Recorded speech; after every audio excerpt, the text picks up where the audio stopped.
It's 10 o'clock. This is Sky News at 10. I'm Mark Austin, live from Windsor. Our top story. King Charles welcomes Donald Trump as the president is feted on his historic second state visit to the UK.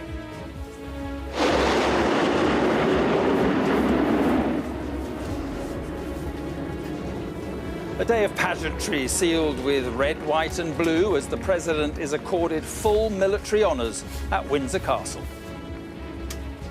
This evening, Mr. Trump has attended a state banquet where mutual admiration between king and president was on full display. Our countries are working together in support of crucial diplomatic efforts, not least of which, Mr. President, is your own personal commitment to finding solutions to some of the world's most intractable conflicts. But this is truly one of the highest honors of my life.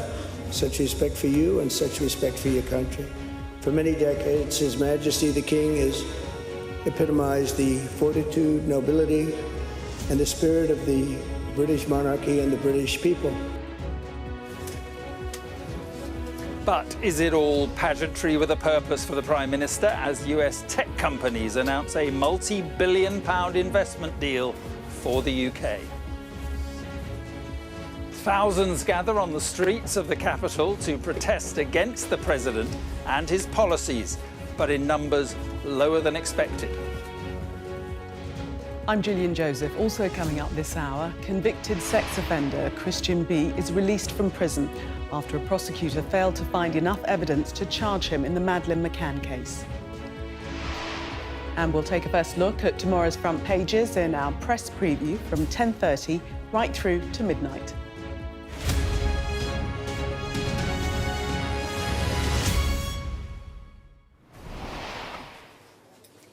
Good evening then from Windsor on a day which has seen the UK put on a lavish show for President Trump with a royal welcome from the King, a carriage procession, a military parade and this evening a state banquet. It has been a formidable display of soft power, carefully designed to please a president whose goodwill is deemed essential for the future of the UK's economy and security. We'll hear more about that shortly, as well as from those protesting against Mr. Trump's presence. But first, here's our US correspondent Mark Stone on the first full day of Mr. Trump's second state visit to the UK. The pinnacle of this state visit, the banquet in Windsor Castle. Into St. George's Hall the procession came. This was a who's who, and it was a who's where too. Not just who's been invited, but where they were sitting. The president with the King, of course, flanked by the Princess of Wales and the US Secretary of State. America's Treasury Secretary next to the Queen, the First Lady on the other side. But beyond them, this was a who's who of the business world. Tech CEOs, business leaders. It's what all this is about. It's why it's happening. The speeches, so anticipated, came before dinner. And from a king who, as a prince, spoke his mind, carefully crafted language. Our countries are working together in support of crucial diplomatic efforts, not least of which, Mr. President, is your own personal commitment to finding solutions to some of the world's most intractable conflicts in order to secure peace. In striving for a better world, we also have a precious opportunity to safeguard and to restore the wonders and beauty of nature for the generations who follow us. We share the ambition and determination to preserve our majestic lands and waters, above all, to ensure that we have clean water, clean air and clean food. Then the president. It's a lot of presidents, and this was the second state visit, and that's the first, and maybe that's going to be the last time. I hope it is, actually.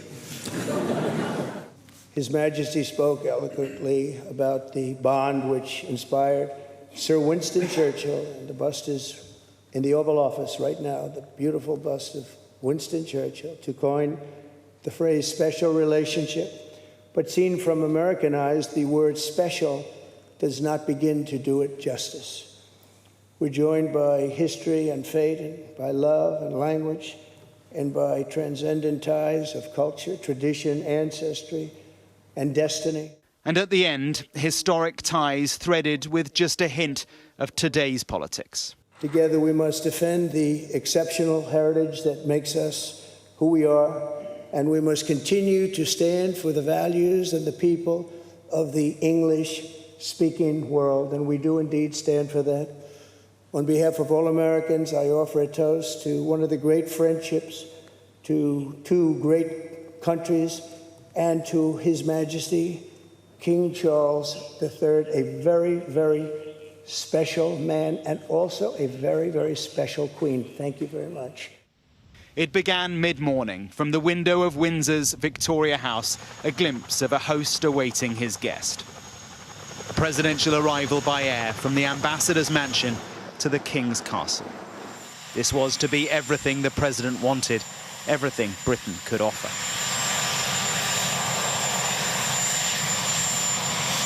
Greeted first off Marine One by the Prince and Princess of Wales. Every step of this mapped, planned, choreographed. And watched too. The President and the First Lady, a relationship scrutinised by some, hand in hand. This then the beginning of an unprecedented second state visit, hosted by the King at the request of the government, to dazzle a president precisely because he has proved to be a man of such huge, unpredictable consequence. The transport to the castle, the Irish state coach. All of this, pomp and pageantry with a purpose.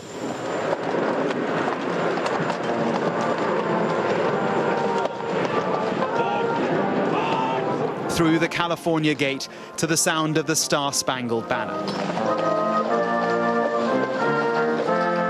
All the stops pulled out, all the King's horses, all the King's men, along Frogmore Drive to the castle. And in the quadrangle, with the music, the brigade of guards, a guard of honour.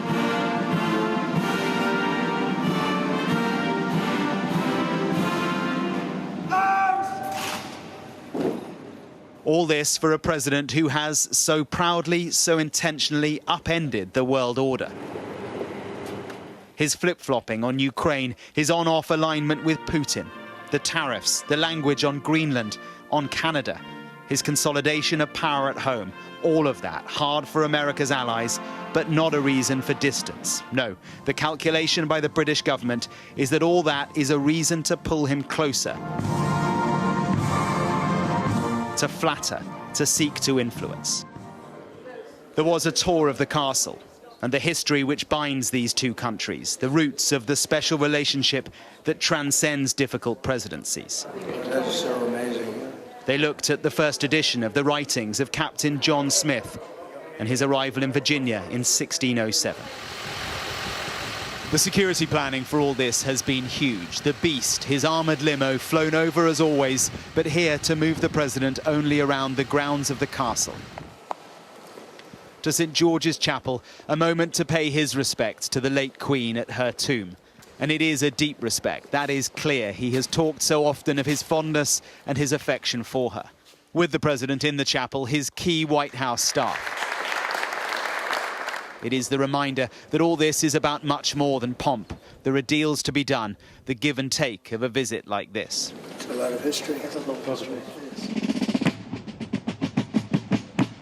It was the American military who drummed in the afternoon with the Yankee Doodle Dandy.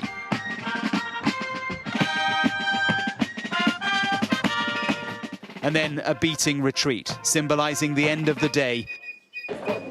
But, you know, for all that we've seen here over the course of the day, something has been missing. People. It's all felt just a bit flat. Yes, there are some supporters here of Donald Trump, some here who loathe him, but he has been kept well away from all of them. It's all felt a bit sterile. There was a rapport here, a personal interaction for sure. And from those who saw the day up close with the president, we're told he appeared genuinely moved by an institution he does respect. This day was about honouring the presidency, flattering the president. That's the easy bit. But the day ahead, the politics, the diplomacy, the deals, and the news conference, much harder.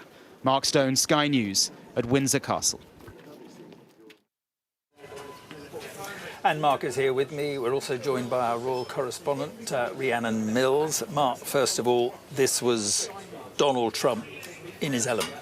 Yeah, it really was. And I can tell you tonight, I've spoken to British government sources who are very, very happy with how today has gone. And of course they are, because the president was happy. We could see that through the day. He seemed to be bedazzled by the institution that is the royal family. We've heard so many times over so many years how much he holds in such high regard this institution. And so he spent the whole day here, and at every point he seemed to be enjoying it. In a sense, we saw a kind of different side to the president. I've spoken to people who have been up close with him all day, and they said that at times he was kind of emotional. I mean, the links through Scotland, through his mother, it kind of threaded through all of this. There were hints of that from parts of what we saw today. This was all about trying to draw in this consequential president, a president who has been so unpredictable.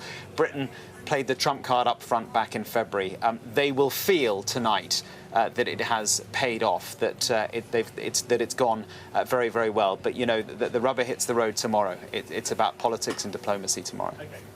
And Rhiannon, I mean, this is what the royals, this is what the country is good at. But really, if you want to see the ultimate welcome from the United Kingdom, that is what we saw today. We have never laid on anything of this scale before, and I was lucky enough to be inside the quadrangle for the inspection of the Guard. I saw up close that interaction between the President and the King. There is genuine respect and awe from the President towards the King. And we then saw that, I think, in the King's speech, where those state banquet speeches can normally be quite nuanced. You're trying to unpick exactly what they're saying. Not with this one. You heard the King saying, you did your first trade deal with us. Hopefully you can now go further. That was quite something to hear from the King, I thought. But also the King as well, laying on the flattery, saying how hard the President has worked in terms of conflicts around the world. So it was a two-way reciprocal relationship that was going on there. But also at that state banquet, surrounded by the tiaras, the white tie, you had the business leaders there as well, underlying that this is all about the deal. Trump himself today saying this is the real deal in terms of the history. But also, really, this is about family to family as much as it is about state to state, and that is a really powerful thing that only the UK can deploy. Really. And there was more than just a thread of politics, I thought, through both speeches. You know, as I said in my report, he was as Prince, he spoke a lot about politics. As King, he's not supposed to, but I could sense politics from both of their words. And obviously, the president couldn't resist a dig at the Democrats. No, absolutely. Mark, thank you very much, Rhiannon. Thank you too. Now, while Mr. Trump was being given the VIP treatment here in Windsor, on the streets of central London, there was a less positive reception for the president's presence in the UK as crowds gathered in protest. Sky's Ashna Huranag was there and has this report. It's no wonder why they didn't want the US president to see this. But keeping the British public out of sight doesn't mean out of mind. These images, perhaps, taking the shine off the carefully curated royal visit. I can't bear Trump or what he's done to our world, and I so desperately want him to go.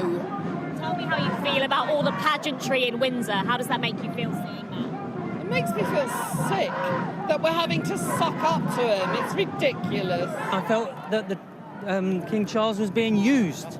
You know, I bet you if you got him to one side and said, do you really want to see this guy?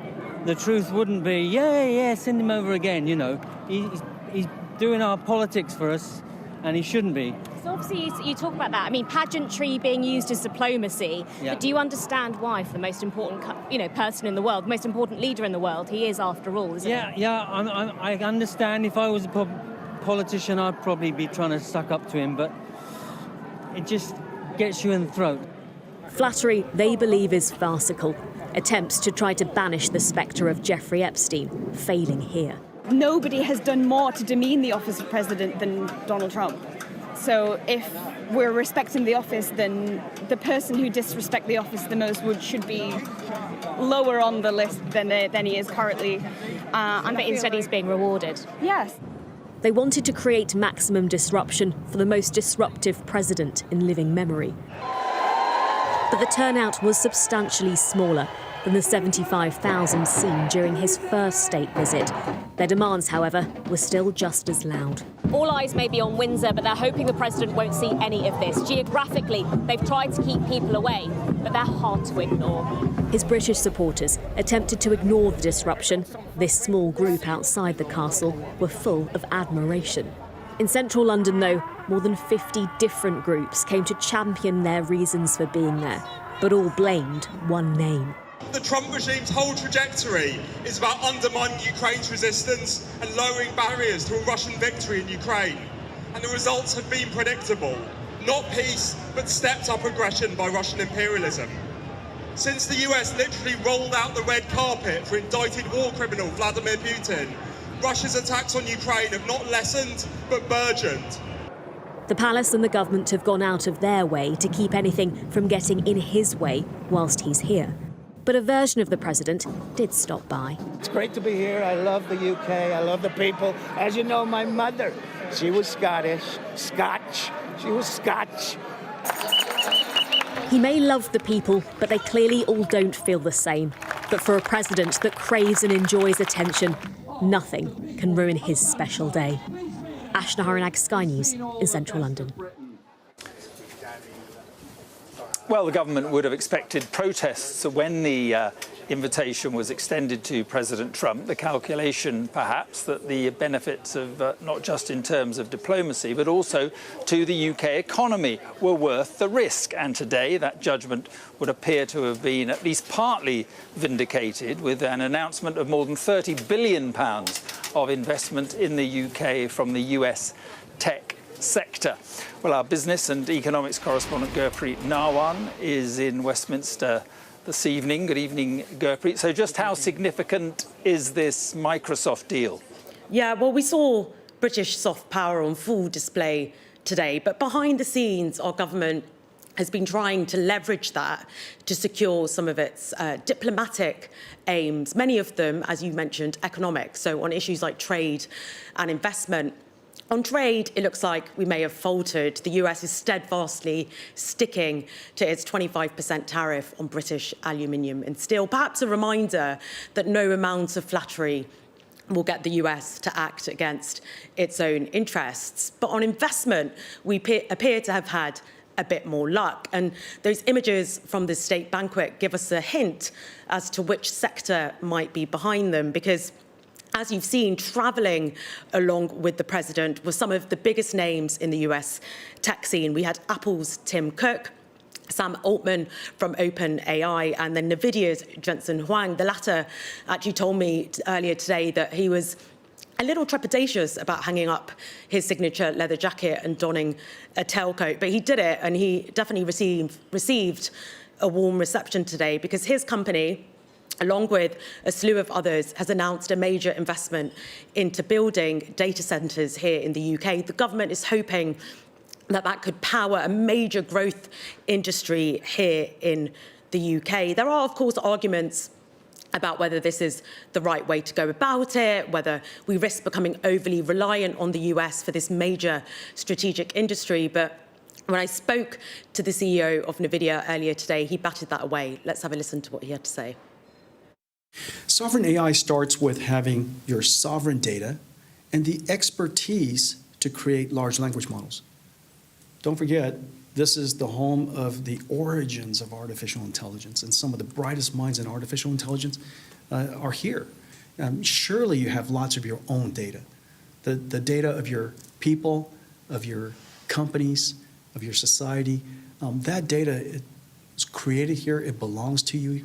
You should use it to train your own large language models. It was definitely a vote of confidence from Mr. Huang today, the leader of the world's most valuable and arguably most important company. And it's a vote of confidence that I'm sure will be gratefully received by Sir Keir Starmer and his government.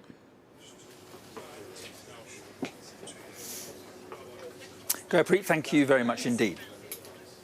Well, tomorrow the focus moves to the political domain, with the President set to meet Sir Keir Starmer at Chequers, an encounter that comes amid huge political turbulence for the Prime Minister, fresh from the loss of his Deputy Prime Minister, and of course the sacking of Lord Mandelson as his ambassador to Washington.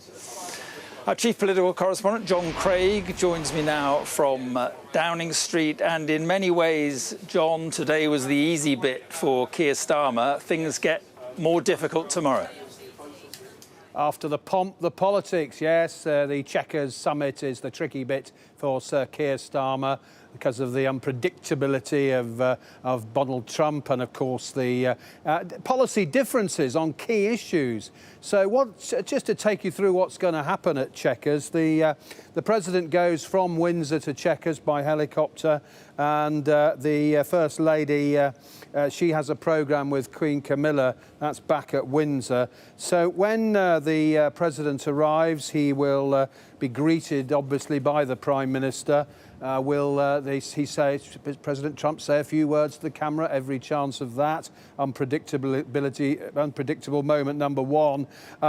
They're going to view some historical items. Now, what that is, it's the Churchill Archives, a historian's absolute dream, because the Churchill Archives includes all sorts of diaries, letters, books, artefacts from prime ministers going back to Churchill and Attlee. There are accounts of the Suez crisis, of course, which of course provoked a big clash between a British Prime Minister, Anthony Eden, and an American President, Eisenhower.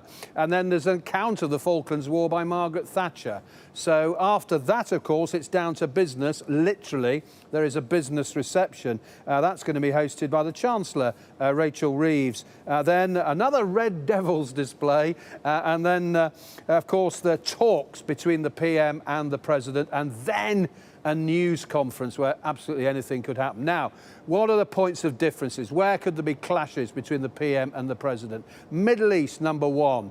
The Americans do not like the British government's plan to recognise the state of Palestine. The President has said that already, and there's talk of it being announced in the next few days, perhaps ahead of the United Nations General Assembly, which really kicks into top gear next week. What about the President's apparently lukewarm attitude to Ukraine? The big differences on attitudes to President Putin. Free speech, that's something the Americans have criticised here in the UK. Then, of course, there's the time bomb, if you like, Jeffrey Epstein. Questions to both men, perhaps, about Epstein, certainly to the PM about Peter Mandelson and his links with Jeffrey Epstein. On the plus side, of course, all those business deals which the British government's been so keen to pursue, and all the signs are billions of pounds of investments going to be announced. Tariffs, the PM will want to try and get a better deal on tariffs, Scotch whisky, for example, steel and so on. So business, politics, and of course a news conference where the President could, lavish praise on the PM as he has done in previous meetings, but the political differences between the two could be pretty acute. I mean, ahead of those talks, Priti Patel, the Shadow Foreign Secretary, has said the decision on recognising Palestine is a desperate and insincere attempt to placate his backbenchers. It's appeasement, she says, and the Prime Minister is lacking the political will. It's all to save his premiership, she says. Well, the Prime Minister obviously won't go into any of that, but it shows what a big issue politically that is. And of course, the Prime Minister has had a torrid few weeks for all the reasons that we know about. He'll be hoping it gets better when he meets the President at Chequers. Yeah, but plenty of potential pitfalls tomorrow. That's all from here at Windsor for the moment. We'll return with a few closing thoughts on an historic day of pageantry. But first, here's Gillian with the rest of the day's news. Mark, thank you. Convicted sex offender Christian B has been released from prison after a prosecutor failed to find enough evidence to charge him in the Madeleine McCann case. The German national, who can't be named fully because of privacy laws in Germany, walked free at the end of an unrelated sentence for rape. As part of his release conditions, he's been fitted with an electronic ankle tag and has to surrender his passport. Here's our crime correspondent, Martin Brunt. He was hidden in the back of the sleek getaway car. Christian B, the Madeleine McCann suspect. In the driving seat, his lawyer, Friedrich Fulcher. And then, with a bit of police help, they were gone. A fast car to freedom. Christian B, a German drifter, is free after finishing an unrelated sentence for rape. He has other convictions for child sex abuse, theft and forgery, but he's still suspected of murder. The murder of British toddler Madeleine McCann, who vanished from her bed in Portugal 18 years ago. She'd been left sleeping in her family's holiday apartment while her parents dined with friends nearby on the hotel complex. German prosecutor Hans-Christian Wolters has evidence against Christian B, but not enough to charge his suspect. Yet. We have not found any exonerating evidence. There is nothing, no alibi, no evidence to suggest that he was not there at the time, and nothing else that would cause us to deviate from our suspicion. We are continuing to investigate whether this is sufficient for a charge or whether we will have to close the investigation. We will see. How safe is Christian B to the public? I think Christian B is dangerous. He's a psychopath, and so we hope that he will do no new crime, but we are not sure. The suspect's lawyer hit back. In a statement he said, "What I criticise is their going public and their parrot-like repetition of slogans such as 'We have the right man,' 'He killed Maddie,' 'That is beyond doubt for us.' They keep fueling this prejudgment, but they have provided no evidence that it is true." There are restrictions on Christian B's release. He must wear an electronic ankle tag, surrender his passport and register his new home, with regular meetings with probation officers. A criminologist who studied his history said he might struggle to change his ways. I'm a big believer in second chances, but I'm not that much of a big believer in 10th chances. So if you commit a crime and you do it again and again and again and again, then you need to ask yourself, like, why should we believe that it stops now? But he has been in prison for quite some time, and he has been in public for quite some time. So I wish and hope that also he realizes that he can maybe now live a different life anonymously in some place, and hopefully stop committing crimes. Christian B is due back in court in a month. Insulting prison staff, that's the latest charge he faces. Christian B denies any involvement in Madeleine's abduction. He admits he made mistakes, but only in his early life. Martin Brunt, Sky News, Germany. Let's take a look at some of the day's other stories for you now. And the Home Secretary, Shabana Mahmood, says last-minute claims to prevent illegal migrants being deported to France are intolerable, and she says she will fight them at every step. The High Court granted an Eritrean man leave to stay in the UK temporarily on Tuesday in a challenge to the government's one-in, one-out deal with France. Irish police have discovered the remains of a child who they believe to be a young boy who hasn't been seen for 3 years. Daniel Arabos was last seen in 2022 and would today be 7 years old.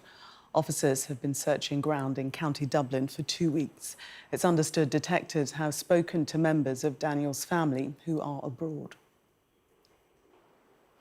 Landmark legislation to abolish Scotland's unique not proven verdict has been passed by politicians at Holyrood. It's one of 3 verdicts currently open to juries in Scotland, alongside guilty and not guilty. Supporters argue the verdict reduces the risk of wrongful conviction, but critics say it's used disproportionately in rape cases.